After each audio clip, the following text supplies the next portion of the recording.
आज मेरे यहाँ चने की दाल ख़त्म हो गई थी तो मैंने सोचा मसूर की दाल में ही लौकी डाल के बना लेती हूँ। आप लोगों के यहाँ भी ऐसा होता है क्या? हमारे यहाँ यूपी में मसूर की दाल में भी लौकी डाल के आप बना सकते हो। हेलो दोस्तों, आज के व्लॉग की शुरुआत बहुत ही लेजी हो रही है मेरी, क्योंकि समर वेकेशंस ख़त्म हो चुके हैं मेरी बेटी के और मैं दोबारा वापस अपने उसी रूटीन पे आ चुकी हूँ।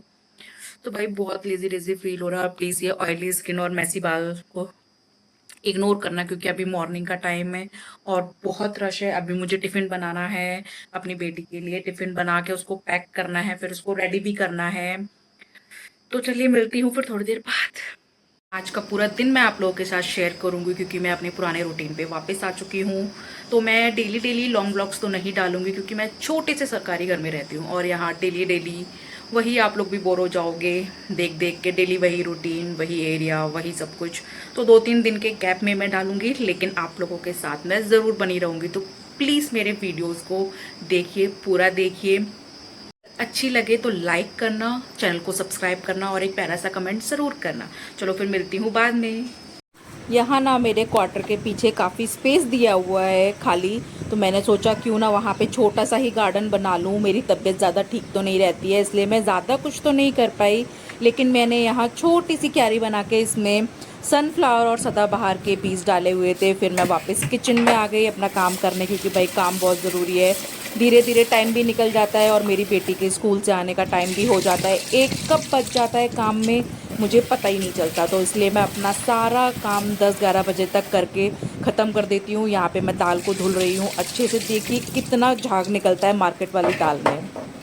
यही अगर घर की देसी दाल होती तो इतना झाग नहीं निकलता। मार्केट से पॉलिश वाली दालें आती हैं। खैर अब क्या करें, बाहर रहना है तो भाई राशन तो ख़रीद के खाना ही पड़ता है। यहाँ लौकी के छोटे छोटे टुकड़े करके मैं दाल में डाल देती हूँ। हमारे यहाँ ऐसे ही बनता है मेरे घर में भी, इसलिए मैं भी इसी तरीके से यही रेसिपी फॉलो करती हूँ। सिंपल दाल में लौकी डाल के हल्दी नमक डाल के इसको उबाल दूँगी मैं। एकदम फाइन चॉप करके डालूंगी ताकि जल्दी हो जाए, क्योंकि मसूर की दाल 2 या 3 सीटी में हो जाती है। अगर देसी दाल आप यूज़ कर रहे हो तो वो तो एक ही सीटी में हो जाती है, लेकिन भाई ये मार्केट वाली थी तो इस वजह से मेरे को लेनी पड़ी भाई। अब इसमें थोड़ा सा पानी डाल लेती हूँ मैं बराबर। आप लोगों के यहाँ कैसी बनती है आप लोग भी मुझे कमेंट करके ज़रूर बताना, और मेरी वीडियो को लाइक करना, मेरे चैनल को सब्सक्राइब करो, क्योंकि मेरी भी ये नई जर्नी है। दाल को अच्छे से मैंने धुल लिया था, अब उसको मैं रख देती हूँ उबलने। जी हाँ, मैंने थोड़ा ही पानी डाला है उसमें, क्योंकि लौकी भी है, लौकी भी पानी छोड़ती है। तो हल्दी नमक मिर्ची डाल के यही सिंपल से तरीके से मैं रख दूँगी इसको उबलने। आप इस स्टेज पे टमाटर भी काट के डाल सकते हैं, तो कि साइड साथ में ही उबल जाएगा तो अच्छा रहता है, नहीं तो बाद में ऐसे पीस पीस पीस अलग रहता है वो। बहुत सिंपल तरीके से मैं ये बनाती हूँ, क्योंकि मेरी बेटी को ज़्यादा मसाले पसंद नहीं है खाना। तड़का भी मैं बहुत सिंपल सा लगाऊंगी और इसको मैं रख दूंगी अब 3 विसल आने तक। उसके बाद में चेक करेंगे। और ये तड़के में मैं ज़्यादा कुछ नहीं डालूंगी, बस जीरा, लहसुन, साबुत मिर्च और प्याज, बस इतने में ही हो जाएगा काम, क्योंकि इससे ज़्यादा चीज़ें मेरी बेटी खाएगी नहीं भाई, उसके हिसाब से मुझे बनाना पड़ता है काम। और यहाँ पे मेरा सारा काम हो गया है, क्लीनिंग वगैरह भी हो गई है, बिस्तर वगैरह भी सब साफ़ करके सेट कर दिया है मैंने, और सब कुछ क्लीन कर दिया है, क्योंकि सुबह सुबह के टाइम में मैं थोड़ा फ्री रहती हूँ। कपड़े भी धुल के मैंने डाल दिए हैं और बहुत तेज़ धूप है अभी बाहर, बहुत ज़्यादा तेज़ धूप है बाहर। और मैं वापस किचन में आ गई अपने लिए 1 ग्लास नींबू पानी बनाने के लिए। भाई बहुत गर्मी है, खुद को हाइड्रेट रखना बहुत ज़रूरी है इसमें। और हाँ, ये हिमालय पिंक सॉल्ट का डब्बा है, लेकिन इसके अंदर पिंक सॉल्ट नहीं है, काला नमक है। पिंक सॉल्ट था वो मैंने खाली कर दिया था, क्योंकि भाई पिंक सॉल्ट का टेस्ट मुझे समझ में नहीं आता। हम देसी लोग हैं, मुझे काले नमक का ही टेस्ट समझ में आता है, तो मैं थोड़ा सा काला नमक डाल के और अपने लिए बिल्कुल सिंपल सा नींबू पानी बना लूँगी यहाँ पे। मुझे नींबू पानी गर्मियों में पीना बहुत अच्छा लगता है। मैं चाय वगैरह नहीं पीती हूँ, इसलिए कम से कम 1 से 2 ग्लास मैं नींबू पानी पी ही लेती हूँ दिन में। खुद के लिए भी थोड़ा सा टाइम मैं निकाल लेती हूँ। जब तक मेरी दाल हो रही है तब तक मैं आराम से 1 ग्लास नींबू पानी इंजॉय करूँगी अपना।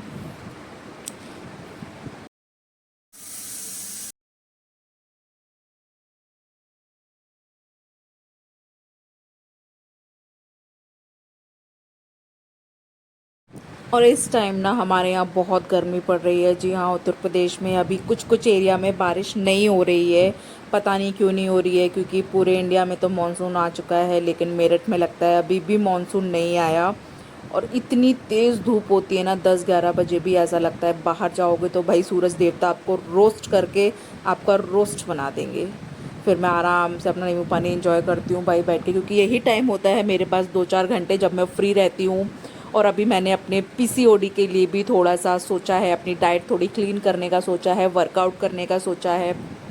तो इसी टाइम पे मैं अपना वर्कआउट भी कर लेती हूँ थोड़ा सा। आप लोगों के साथ मैं जल्द ही अपना वर्कआउट रूटीन भी शेयर करूँगी। और यहाँ मेरा नींबू पानी भी ख़त्म हो गया है और मेरी दाल में भी 2-3 सीटी आ चुकी हैं, लेकिन मुझे लग रहा है 2 सीटी काफ़ी नहीं होंगी, तो 2 और लगा देती हूँ। और देखो कितना पसीना है, बाप रे। अभी ना बाल जैसे जैसे बड़े हो रहे हैं मेरे को बहुत पसीना आता है सर में। मैं सोचती थी छोटे बाल ही अच्छे हैं। दूध वाले अंकल के आने का टाइम भी हो चुका है, तो मैं दूध का बर्तन निकाल लेती हूँ यहाँ पे और उसको रख देती हूँ, क्योंकि अंकल आएंगे, हॉर्न बजाते हैं वो, तो फटाफट जाके दूध ले लूँगी। और यहाँ पे आप लोगों को बहुत इंटरेस्टिंग चीज़ एक दिखाती हूँ। हमारे ना पीछे गार्डन में 2-3 आम के पेड़ हैं। वहाँ से कल हम सब लोगों ने मिलके आम तोड़े थे, क्योंकि भाई वो देसी तरीके से पके हुए थे। 1 मिनट रुको, आप लोगों को दिखाती हूँ मैं। ये देखो, ये है असली खजाना। ये देसी तरीके से और बिना दवाई, बिना किसी भी केमिकल के पके हुए आम। इतने मीठे थे ये खाने में, इन पे कोई भी केमिकल नहीं लगा हुआ है, क्योंकि अभी आम का सीज़न आ रहा है। और देखो मैं आप लोगों को दिखाती हूँ मैंने कहाँ से ये तोड़े। ये देखो, ये 2 ना आम के पेड़ हैं और इन पे इतने आम लगे हुए हैं ना। और यहाँ पे बंदर भी बहुत हैं, लेकिन उतने हाइट पे पहुँचते नहीं हैं बंदर। तो हम सब लोगों ने तोड़े। और ये बेल का पेड़ है, इस पे बेल लगे हुए हैं। दूध भी आ गया था, हम दूध वाले अंकल आ गए थे, तो मैंने जाके दूध ले लिया था। इसको मैं फ्रिज में रख देती हूँ। इसको अभी गर्म नहीं करूँगी, मैं बाद में ही करूँगी, क्योंकि अभी मैं कुछ और काम करने में बिजी थी। पहले मैंने सोचा चलो दाल में तड़का लगा लेते हैं, उसके बाद में दूध को गर्म करूँगी। यहाँ मेरी दाल देखो कितने अच्छे से बॉयल हो गई है, एकदम मैश हो गई है। मेरी बेटी को एकदम ऐसे बिल्कुल मैश की हुई दाल ही पसंद है भाई, उसको अलग अलग कुछ भी लिखेगा ना तो वो खाती नहीं है। यहाँ मैं तड़का सरसों के तेल में ही लगाऊंगी। मैं रिफ़ाइंड यूज़ नहीं करती हूँ ज़्यादा, क्योंकि जब से मुझे पीसीओडी हुआ है मैंने रिफ़ाइंड बहुत ज़्यादा अवॉइड कर दी है। मैं बहुत कम यूज़ करती हूँ उसको कभी कभी, लेकिन मैं रेगुलरली सरसों का तेल ही यूज़ करती हूँ। एग्जॉस्ट चला लेते हैं भाई, नहीं तो पूरी किचन में धुआं ही धुआं हो जाएगा तेल का। सरसों के तेल में मैंने लहसुन डाल दिया है यहाँ पे पहले तड़के में। ये हल्का सा लाल होगा फिर मैं डाल दूँगी प्याज। यहाँ पे प्याज को साथ में ही डाल देते हैं, नहीं तो लहसुन जल जाएगा। फिर अगर लहसुन जल जाता है ना तो कड़वापन हो जाता है। साथ में ही प्याज डाल देंगे, इसको भूनेंगे थोड़ी देर अच्छे से। जब ये हल्की सी लाल हो जाएगी तब मैं इसमें लाल मिर्च वगैरह डालूँगी। आजकल ज़्यादातर लोग रिफ़ाइंड ही यूज़ करते हैं तड़का लगाने के लिए, लेकिन भाई हमारे यहाँ सरसों के तेल में ही तड़का लगता है। सब्ज़ी हो चाहे दाल हो कुछ भी। यहाँ पे प्याज मेरी लाल हो गई है, मैं इसमें जीरा डाल दूँगी और लाल मिर्च डाल दूँगी। बस यही है मेरा दाल का तड़का।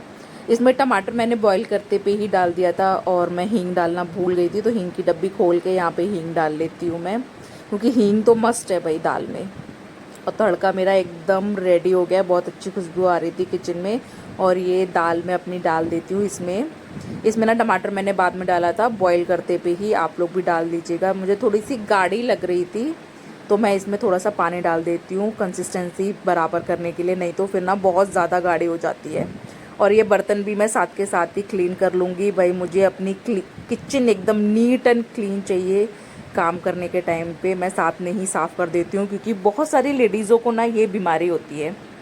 साथ के साथ हमें हाथ भी धुलने हैं, हमें खाना भी बनाना है, हमें किचन भी साफ़ करनी है, हम सारे काम एक साथ कर लेते हैं। और मैं यहाँ पे तड़के में थोड़ा सा लाल मिर्च डालना भूल गई थी, मैंने साबुत डाली तो फिर मैंने ऊपर से डाल दी इसमें। कोई बात नहीं यार, इतने सारे काम एक साथ होते हैं, थोड़ा बहुत भूल भी गए तो क्या हो गया। यहाँ दाल में मेरी बॉयल आ गया है, ज़्यादा बॉयल नहीं लगाऊंगी नहीं तो ये फिर से गाढ़ी हो जाएगी। तो 1 या 2 बॉयल लगा के फिर मैं दाल कर दूंगी बंद यहाँ पे। और साथ के साथ मैंने बर्तन भी क्लीन कर लिए हैं अपने। मुझे भाई किचन एकदम साफ़ चाहिए काम करने के टाइम पे, ज़रा सा भी गंदगी नहीं। और मुझे ना थोड़ी सी भूख लग रही थी तो मैंने सोचा अपने लिए जो स्नैक्स मैंने बना के रखा है उसको खा लेती हूँ, फिर मैं दवाई खा लूँगी। जी हाँ, ये मैंने घर पे बनाई है। मखाने, मूंगफली और जो मूरी होती है, हमारे इधर लाई भी बोलते हैं इसको, ये मैंने घर पे ही बना के रखी है। और आप यकीन नहीं करोगे, इसमें मैंने सिर्फ 2 चम्मच घी डाला है बस। ये 2 केजी का डब्बा है मेरा, 2 केजी नमकीन है ये। 2 चम्मच घी में मैंने ये बना के एकदम रेडी किया और ये बहुत टेस्टी लगती है। इसकी रेसिपी भी मैं आपके साथ ज़रूर शेयर करूँगी। अभी मैंने जल्दबाजी में बना के बस रख दी थी, क्योंकि इतनी गर्मी होती है, कुछ भी रिकॉर्ड करने का मन नहीं होता। लेकिन मैंने सोचा है अब मैं 2-3 दिन के अंदर एक व्लॉग ज़रूर डालूँगी। और ये खाने में बहुत टेस्टी थी भाई। चलो अब फिर अपनी नमकीन इंजॉय करते हैं, फिर आप लोगों से मिलती हूँ थोड़ी देर के बाद में। और गर्मी इतनी है ना, मुझे थोड़ी थोड़ी देर पे प्यास लगती है। हाँ, मैं पानी पीना भूल गई थी, क्योंकि मुझे प्यास लग रही थी। और ठंडा पानी ही चाहिए भाई, इतनी गर्मी में नॉर्मल पानी नहीं पिया जाता। मैं वैसे तो ठंडा पानी अवॉइड करती हूँ, लेकिन क्या करूँ, नॉर्मल पानी से प्यास ही नहीं बुझती, ठंडा पानी ही चाहिए। और आप लोग बताइए, आप लोगों के यहाँ पे क्या बना है लंच में? मैं तो सिंपल सी ही बनाती हूँ लंच, ज़्यादा फैंसी नहीं। और ये ना, मुझे पीछे से आवाज़ आई थी कुछ गिरने की, मुझे लगा शायद बंदर कूदे, लेकिन ये गिरा था भाई पेड़ से। मैं दिखाती हूँ आप लोगों को मैं कहाँ से इसे उठा के लाई थी। अभी ना 10-11 बज रहा है सुबह का, और इतनी तेज़ धूप है ना, निकला नहीं जा रहा धूप में। चलो आप लोगों को दिखाते हैं। जो पीछे मैंने गार्डन दिखाया था ना, इसमें ही बेल का पेड़ लगा हुआ है पीछे। ये देखो, ये पड़े हुए हैं। ये ना नेट के उस तरफ गिरे तो मैं इनको उठा नहीं पाई। इधर देखो, इस साइड भी गिरे हैं, देखो आप। इस पे इतने सारे बेल लगे हुए हैं, और सारे के सारे बेल ना पके हुए हैं बिल्कुल। वो पक के हवा चलती है तो अपने आप नीचे गिर जाते हैं। कुछ जो अच्छे रहते हैं तो हम लोग उनको उठा लेते हैं, उनका शरबत बना लेते हैं। बेल अच्छा होता है गर्मियों में उस शरबत पीने के लिए। और इतनी तेज़ धूप है ना भाई, मुझसे नहीं खड़ा हुआ गया। 2 मिनट में ऐसा लगा स्किन जल गई। बहुत तेज़ धूप थी यहाँ, मैं भी पसीना पसीना हो गई 2 मिनट में। अब मैं इसको रख दूँगी भाई, इसका शरबत बनाऊँगी। मेरी बेटी को इसका शरबत बहुत अच्छा लगता है। और यहाँ मेरी बेटी भी स्कूल से आ गई थी, हमारा लंच वगैरह हो गया था। फिर इसने डिमांड की, मम्मा आम खाना है। मैंने कहा चलो भाई आम खाते हैं बैठ के।